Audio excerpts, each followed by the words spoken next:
So it is a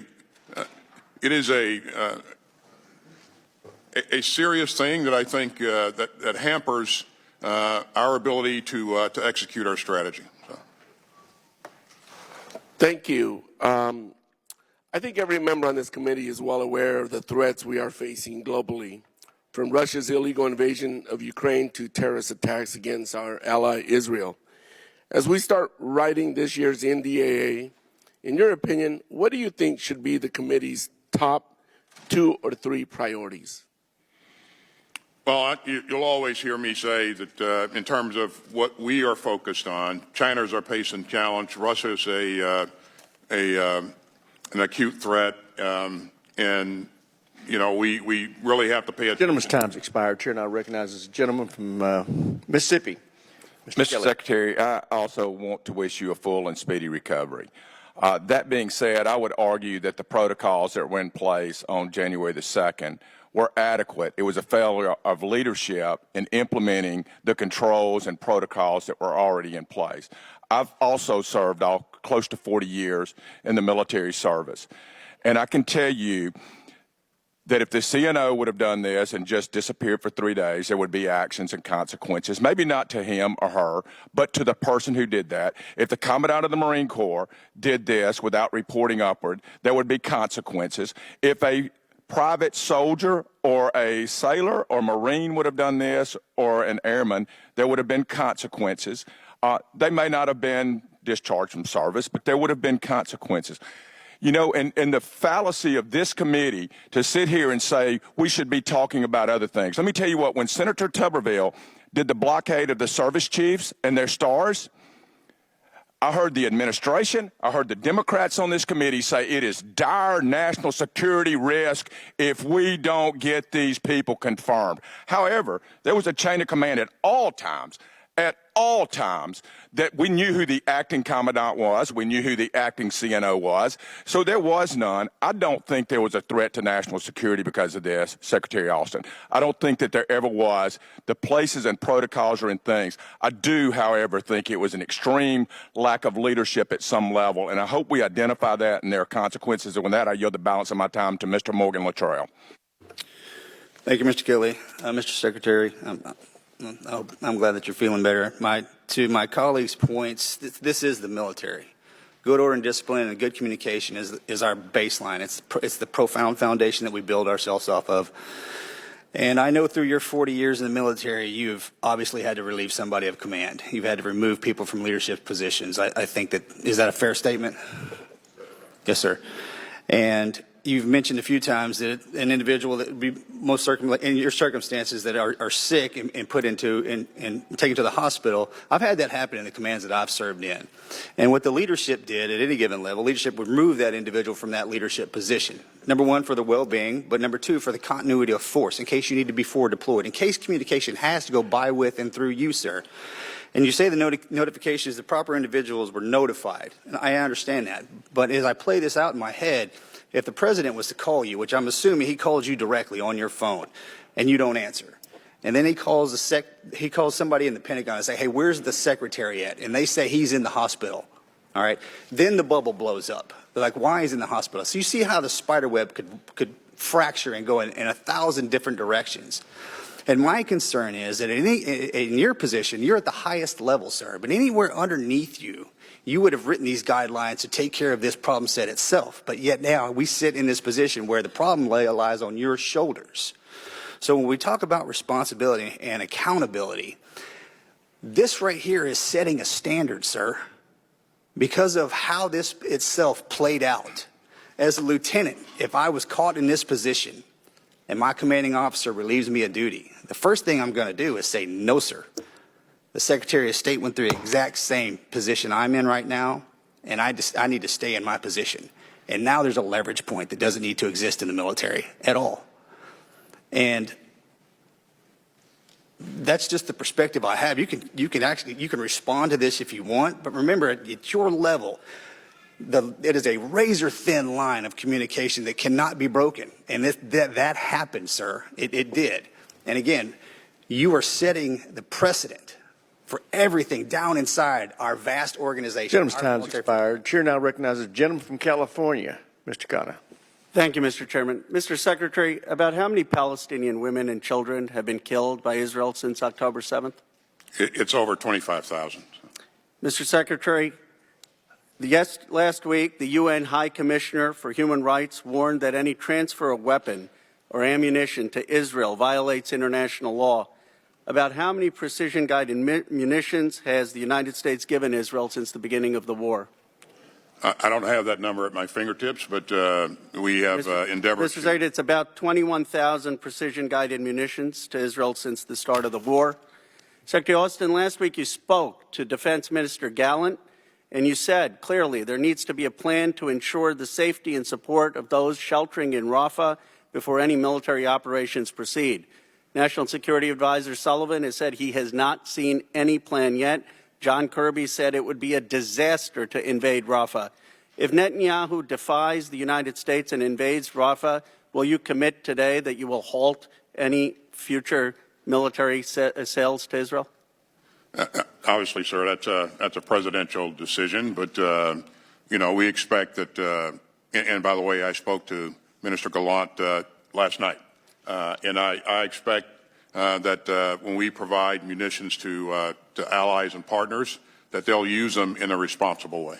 But would you make a commitment that they defy what we're saying and they violate international law, by the way, which is opposed to National Security Memorandum 18 and National Security Memorandum 20, that if they don't do what we're saying, that we would halt those arms sales or transfers? Again, the decision to halt the provision of security assistance would not be mine. It would be. What would you recommend? Well, I certainly, again, I really do expect that they utilize the weapons that we provide them in a responsible way, and then if they don't, I just want to, for time purposes, it seems to me if they're defying what you're telling them, what Kirby's telling them, what Sullivan's telling them, that wouldn't be responsible. Cindy McCain, the head of the World Food Program, has said that the Palestinian children are starving. Extremist settler Stomrich, Israel's finance minister, stopped American flour, which our taxpayers paid for to get into Gaza. If Israel again ever stops American-paid aid from getting into Gaza, will you commit to not sending future arms sales? Again, that's not my decision. I would, number one, do what I've been doing and engage the leadership and encourage them to ensure that humanitarian assistance is getting. Mr. Secretary, I would just say, and I have one more question, that we need some consequences when another country is defying you, defying the National Security Advisor, defying the President, defying National Security Memorandum 20. There has to be some consequence. And then I was surprised John Kirby said that Israel is taking more precautions than the U.S. military would to protect civilian life. Mr. Austin, Secretary Austin, isn't that statement inaccurate given Israel has used hundreds of 22,000-pound dumb bombs when there were no place for civilians to go? Would the U.S. government ever target terrorists with 2,000-pound bombs in a densely populated area? Well, it depends on the situation, and again. But have we done that? Use 45% of bombs that are unguided, or a 2,000-pound bomb? Do you really think that the Israeli government military is taking more precautions than the United States military would? I think, just based upon the results in terms of the significant loss of life. Gentleman's time's expired. Chair, and I recognize the gentleman from Wisconsin, Mr. Gallagher. And it should be done. Mr. Secretary, to review, you went in for the initial procedure on December 22nd. Your testimony says the DepSecDef then, quote, assumed the functions and duties of your office and was serving as acting Secretary of Defense, correct? That's right. Did you then personally make the decision on December 22nd to transfer authority to the Deputy Secretary of Defense? I did. So does 10 U.S.C. 132B, which you cite in your testimony, does it require you to make the decision? Or is there any notification to the President required by statute? It does not. By law, if I'm unable to perform the duties of the office, then the responsibilities and authorities transition to the Deputy Secretary. And you can assure us today under oath that you, and you alone, not a military aide, made the decision to execute the TOA to the Deputy Secretary of Defense. On December 22nd? Yes. That's right. And I instructed my assistants to put the process in place. Thank you. What prevented you at that initial hospitalization, which was a planned procedure, from telling the President, albeit privately, about your condition, that you had cancer? As I said, you know, a diagnosis of cancer is a very personal and deeply troubling issue, and it's one that, quite frankly, you know, I described it as a gut punch, and again, I didn't want to burden the President with one of my personal issues, but I've also said that I didn't get this right. I should have informed him. I should have, you know, talked to him about it, and I have since talked to the President. I have apologized, and he responded with a warmth and empathy that anybody who knows Joe Biden. I have limited time. I'm sorry. I don't mean to be rude. You said or you just said you expect your organization in early questioning to do the right thing and notify higher. But when you initially went in, it was not your intent or expectation to notify higher. You didn't expect your organization to notify the President, correct? You know, as I said, I didn't get that right, and that was not done appropriately. I appreciate that candor, but just so I have clarity, your initial intent was to go in, have the procedure, for there to be not any complications, and the White House would be none the wiser in the process, correct? We didn't. I didn't instruct anybody to notify anyone. That's right. So it is not the fault of your organization or an aide not to notify higher, at least in that initial case. That's right. You take full responsibility. You went back to the hospital on January 1st. Your condition worsened, at which point you said earlier the decision was made. The decision was made to transfer authorities again to the DepSec death. Again, did you make that decision to transfer authorities? I did not. The decision was whether or not they had reached a threshold where I could not communicate or have access to secure communications. And so that triggers the so process. Your condition was severe such that you could not personally action the transfer of authority. The issue was, number one, they could not get to me, but number two, it was access to secure communications. It had nothing to do with my physical condition at the time. And yet the decision was made. So who made the decision? Well, as my assistants conferred, they agreed that we had reached that threshold and they should put the process in place, and they did, and I think it was the right decision. So your military assistants made the decision to transfer authorities to the Deputy Secretary of Defense? The military decision, the military aides made the decision to without any initiate the process, right? In the chain of command. Yeah, I mean, the law says that if I'm unable to... Gentleman's time's expired. Chair, and I recognize the gentlelady from Pennsylvania. Mr. Secretary, thank you for coming here and for sitting with us. And I wish you good health and a speedy recovery. We had a conversation earlier this week where I expressed my disappointment in some of the decisions that were made by you and by your team, and my personal experience being a young lieutenant in the military, and what I would have expected my own self to do in those circumstances. But that's not what we should be talking about today. What we should be talking about is, rather than your health or those decisions that were made around them that are putting us as a nation and us as a world in peril, rather the inactions of Congress right now, and specifically this House right now, and specifically the Speaker of the House, Mr. Johnson, right now, is putting us and this world in peril. Last evening when I left votes, it was dark and it was raining, and I was intercepted by some people with Ukrainian flags, and one held a sign that said, "It's 1939 again." And it really struck me and literally brought tears to my eyes, because it really genuinely is, and not an exaggeration to say that it's 1939 again. When I was in Lithuania earlier this month with one of the undersecretaries of Ministry of Defense, he also was near tears with his concern about what would happen if Ukraine fell, and what would happen to places like Lithuania, Estonia, Moldova, and Europe. When I was recently in the Horn of Africa with a gentleman who had served honorably in our military and was now a contractor with our defense services, he bemoaned, was worried about the fact that he would not allow his now 15-year-old ever to serve in the military for fear that he would die in combat. Because I believe he was thinking that because it is indeed 1939 again. So what are we doing? We are sitting here for hour upon hour of time that the 50 of us and the 435 of us could be spending voting on things like Ukraine and the Ukraine supplement so that we can prevent 1939 from happening again. So my questions to you, real briefly, is whether you could reflect on how our allies are perceiving this from a DoD's perspective and whether you are concerned whether Russia might continue on in its war in the continent and whether she is watching. Our allies are troubled by the message that we're sending in a failure to support Ukraine, and certainly it has impacted the morale of the Ukrainian troops. It is if we continue down this path, it'll be a gift to Putin, and we certainly don't want that to happen. And then as others look at this, they will question whether or not we are a dependable ally or dependable partner. And that's very troubling for us as well.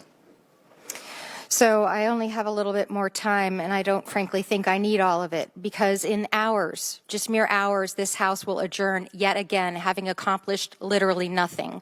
We will not have voted for the supplemental. We will not have voted to support you in the DoD through proper appropriations. History will and history should judge us, our inactions. I really don't want to be right. I really don't want this to be 1939 again. I just want to be able to vote on the supplemental and on funding our government. And with that, I yield back. Chair now recognizes the gentleman from Florida, Mr. Gates. You didn't tell the president that you had cancer, that you were being treated for cancer, or that the treatment for that cancer had gone wrong because you saw it as personal and medical. And I think a lot of us have empathy for you in that regard. But now that you see how personal medical decisions are, will you call for the re-recruitment, restoration of full rank and back pay for the 8,600 service members who were vax mandated out of the military? No, I won't. So on March 4th, 2021, you authored a memo. It was entitled Message to the Force. And in that memo, you said that there would be clear and swift accountability for anyone who didn't meet the highest standards of the Department of Defense. Now, however this worked out, we all acknowledge that what you did here didn't meet the highest standards, right? You made a mistake. I admitted to... Yeah, okay, so we got that. So then the question is, what becomes the clear and swift accountability? Now, you're not going to be discharged, right? No? That's right. Okay, you're not going to be suspended. You're not going to be demoted, and you're not going to have your pay cut. None of those things are going to happen to you, right? That's right. Okay, so you come here seeking some grace and some forgiveness. And I want you to know that one of the service members who you vax mandated out of the military sent me the parable of the unforgiving debtor. And it's in the book of Matthew, it's verses 21 to 35. The man fell down before his king and begged him, "Please be patient with me, and I will pay all the debt." Then his master, filled with pity for him, released him and forgave him of his debt. But when the man left the king, he went to a fellow servant who owed him a few $1,000s. He grabbed him by the throat and demanded payment. His fellow servant sat down and begged him for a little more time. "Be patient with me, and I will pay it," he pleaded. But his creditor would not wait. He had the man arrested and put in prison until the debt could be paid in full. When some of the other servants saw this, they were very upset. They went to the king and told him everything that had happened. And the king called the man who had been forgiven and said, "You evil servant, I forgave you that tremendous debt because you pleaded with me. Shouldn't you have mercy on your fellow servant, just as I had mercy on you?" Then the angry king sent the man to prison to be tortured until he had paid his entire debt. Mr. Secretary, you come to us seeking forgiveness, but you offer none. And it seems as though the pattern is repeated. You make a mistake, like on the vax mandate and here regarding your notification, then you get busted. President Biden had to sign something into law reversing your vax mandate. You got busted here, not because you came forward, but because we learned of this through other means. And then after you get busted making a mistake, you want that benefit, but you don't want to extend it to others. This isn't swift or clear. You're not meeting your own standards that you set for yourself. And you say that the DoD is a learning organization. Haven't you learned yet that the military is weaker, not stronger, with the 8,600 people that you vax mandated out of the military? Just one point, Congressman. The reason I'm here is because the chairman requested that I appear to talk about the circumstances surrounding my hospitalization. But don't you see the hypocrisy in it? Because you screwed up, we fix your screw up, and now you want grace. But these people who sought religious exemptions, they got no such grace. And also, I just think it's ridiculous that we're in 3 wars. You went AWOL for 3 days, and we get 2 hours with you. If you can't spend more than 2 hours answering these questions, I don't know how you really operate in all these wars. Gentleman's time's expired. Chair now recognizes the gentleman from Massachusetts who the chair inadvertently skipped. You're recognized, Mr. Keating. Thank you, Mr. Chairman. And Mr. Secretary, thank you for sharing your success and your treatment with us, coming from a family that has seen the tolls of cancer take their lives, as well as cancer survivors come through their lives, including prostate cancer. I'll take every opportunity to encourage people to get screening and treatment themselves. Mr. Secretary, I'm the ranking member on the House Foreign Affairs Committee on Europe. And each week I see multiple leaders, foreign ministers, ambassadors, colleagues in Parliament. Not a week goes by where I don't literally see at least 20 of and talk to 20 of these people and when we're here. And I want to assure you of one thing. Not one of those leaders asked where you were for 3 days. What they're asking is, where has America been for the last 3 months? Now, I assure them the votes are there to help Ukraine. All that's lacking is for the Speaker of the House to put a simple vote up or down on the floor. Now, Mr. Secretary, you've acknowledged your responsibility. You've held yourself accountable. You've made changes to rectify that. We in this House right now have to be held accountable. If we're to keep democracy alive abroad, we can't have it die right here at home in this House by not taking a basic democratic vote. The greatest threat to our transatlantic democracy since World War II is occurring right now. In World War II, we lost over 400,000 Americans giving their lives, not even mentioning those injured, those sacrificed from home, those whose marriages were broken up, to preserve democracy in the transatlantic sense and usher in the greatest period of peace and prosperity of modern times. Right now, we are just mere stewards compared to their sacrifice, and it's a sacrilege to their memory and a danger to young American men and women who might be deployed, given our Article 5 NATO responsibility in a future war, not to act, and act immediately. In the time I have remaining, there's a lot of misunderstanding about this funding package, the $60 billion to Ukraine. And one of the areas that I don't think most people understand, even other colleagues don't understand, we're in a period of modernization of our own military, which this committee knows and you know, Mr. Secretary, well. We're phasing out the old assets. We're bringing in the new up-to-date assets that we have to do to compete with China and the other threats we have. Almost half of this money, the $60 billion, that we're giving in this supplemental budget under Ukraine is coming back to replenish our own assets and bring them up to date here at home. It's really serendipitous. We're phasing out things that are useful to them that we're not going to use. We're now going to replenish our own with American manufacturing, with American jobs, for American security. Can you take a few minutes to just comment on that? I don't think people realize that where this money is actually going to end up. Yeah, Ukraine matters because it's important for our national security first. But you know, you're right, Congressman. The investment, or as we provide resources to Ukraine, we replace those resources with more up-to-date equipment in our own inventory, and that all flows through factories and in various states around this country. So There's billions of dollars that go into expanding our production lines and increasing our capacity. So this benefits us as much Gentleman's as it time's does, expired. Chair now recognizes the gentleman from